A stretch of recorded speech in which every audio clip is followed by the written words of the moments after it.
There's one decision still hanging over the New York Knicks that has nothing to do with X's and O's, and everything to do with whether this championship core stays together for years to come.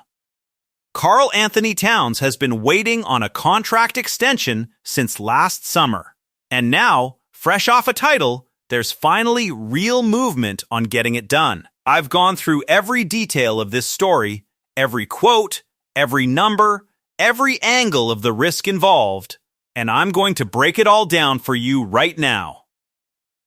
So before we get started, go ahead and hit that like button and subscribe to the channel, because this decision is going to shape the Knicks' financial future for years to come. Let's start with the timeline, because this extension situation has actually been simmering for a lot longer than most fans probably realize. Towns became extension eligible all the way back last summer, shortly after arriving in New York in the blockbuster trade that sent Karl-Anthony Towns to the Knicks in exchange for Julius Randle and Dante DiVincenzo, a deal that was viewed at the time as a genuine gamble on whether Towns could actually fit alongside Brunson without the ball dominance he'd grown accustomed to in Minnesota.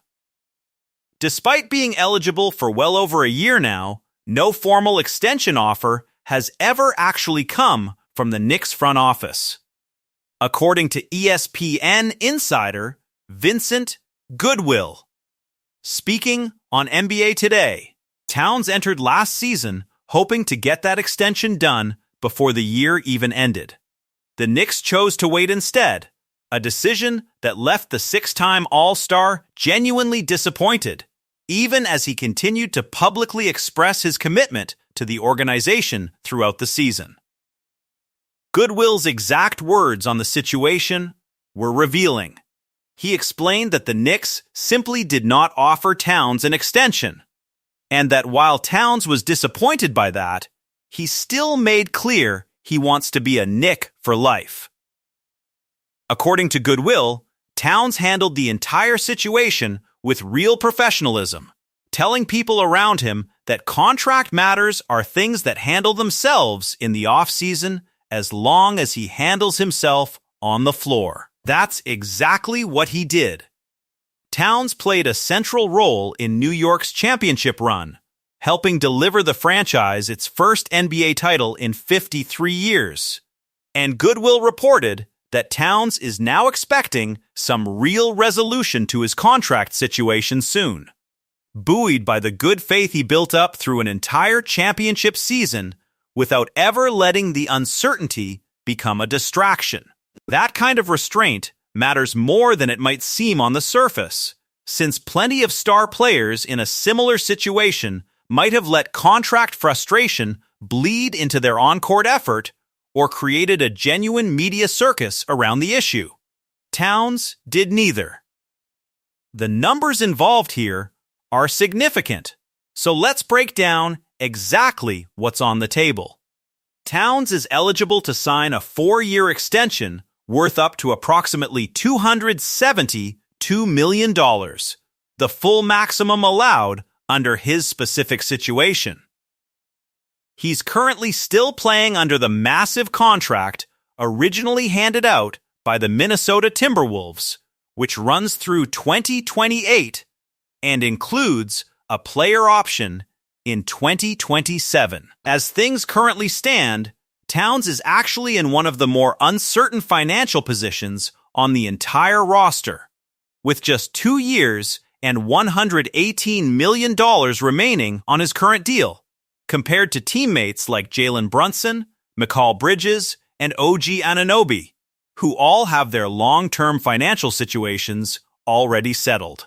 That relative uncertainty, especially for a player who just helped deliver a championship, is exactly the kind of situation that makes fans and analysts alike start paying closer attention to how a front office handles its own stars once the immediate glow of a title starts to fade. It's worth remembering just how much Towns actually earned this kind of leverage, too. Coming off the 2025-26 season, he averaged 20.1 points, 11 rebounds, 3 assists, nearly a steal, and half a block a game, all while shooting an efficient 50.1% from the field. Those are legitimate all-star caliber numbers on their own, but the more important transformation was how he adapted his game specifically to fit alongside Brunson and the rest of New York's core. Towns completely changed his play style to support his teammates, shifting into more of an offensive hub role rather than dominating touches himself. And he made real, tangible improvements defensively over the course of the season, directly helping New York capture the title. He essentially debunked the long-standing theory around the league that winning at a high level with Towns as a primary offensive option simply wasn't realistic, proving instead that he could adapt his game in service of team success rather than needing to be the clear focal point every single possession. That transformation is genuinely rare for a player of his caliber and accolades, since plenty of stars with similar URSMs struggle to willingly cede offensive control even when the team results clearly benefit from it. Towns did it anyway, and the championship that followed is the clearest possible validation of that sacrifice. Now, here's where things get genuinely complicated for the front office, because there's real tension between what Towns has earned on the court and what a maximum extension would mean for New York's broader roster-building flexibility. The Knicks are strongly looking to avoid the NBA's second apron, the harshest tier of financial restrictions in the league's current collective bargaining agreement. If Towns signs for the full $272 million maximum, it could genuinely threaten the front office's ability to stay below that threshold, which would limit their options for building out the rest of the roster around this championship core for years to come. That's led to real speculation that any extension might have to include some level of sacrifice from Towns himself, agreeing to a number slightly below the full max in order to help preserve New York's financial flexibility, similar to the team-friendly approach several of his teammates have already taken on their own respective deals. Josh Hart's reported willingness to consider a below-market extension, and Mikal Bridges' own team-friendly deal from last summer suggest a genuine culture of sacrifice has taken hold on this roster, one that Towns himself would need to buy into if the front office hopes to keep the entire championship core intact without blowing past the league's harshest financial restrictions. There's also a genuine risk consideration on the other side of this equation that the front office has to weigh carefully. Towns will be 31 years old by the time this coming season starts, meaning a 4-year extension would carry him into his mid to late 30s, a stretch of his career where physical decline becomes a much more realistic concern for a player his size and position.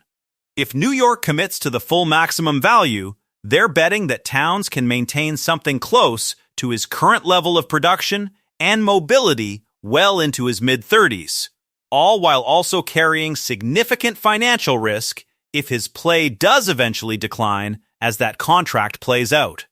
It's the classic tension every front office faces when extending an aging star coming off a genuine career best, championship caliber season, rewarding the exact performance that just delivered a title while also trying not to compromise the team's ability to stay competitive several years down the road. History offers plenty of cautionary examples of teams paying big men max money into their mid to late 30s only to watch mobility and durability decline faster than anticipated. And that risk is exactly what the Knicks front office has to weigh against the very real value Towns has already proven he brings to a championship caliber roster. Beyond the financial mechanics, there's also a broader roster-building philosophy at stake here.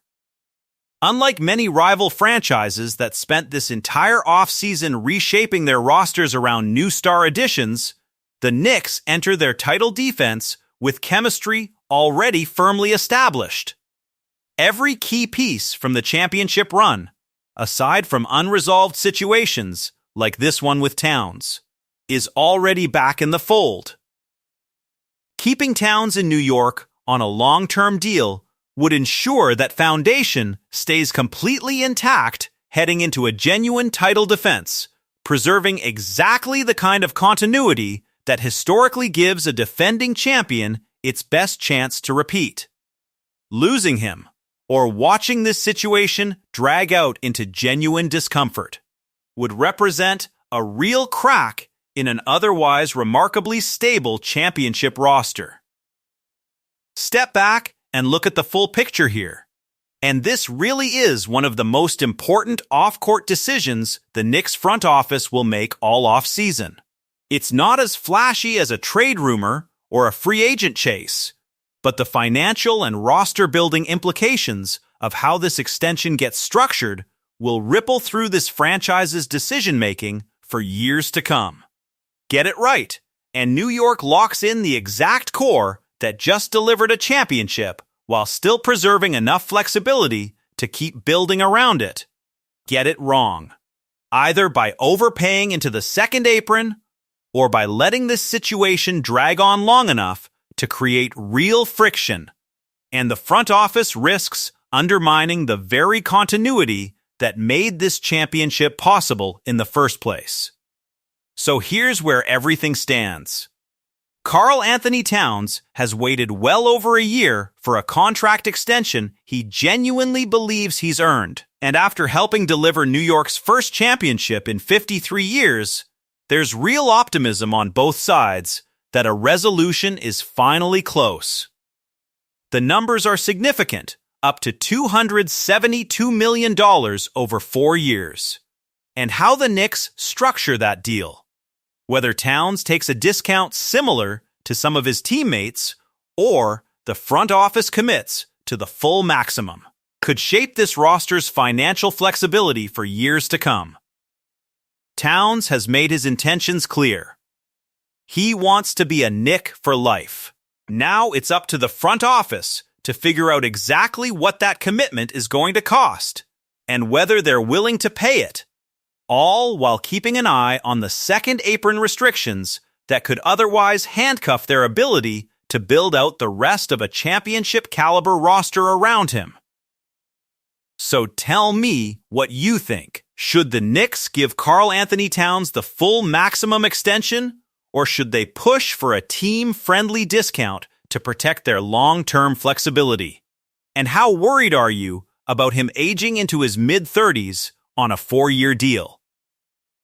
Drop your thoughts in the comments below, and don't forget to like this video and subscribe to the channel so you catch every update as it happens.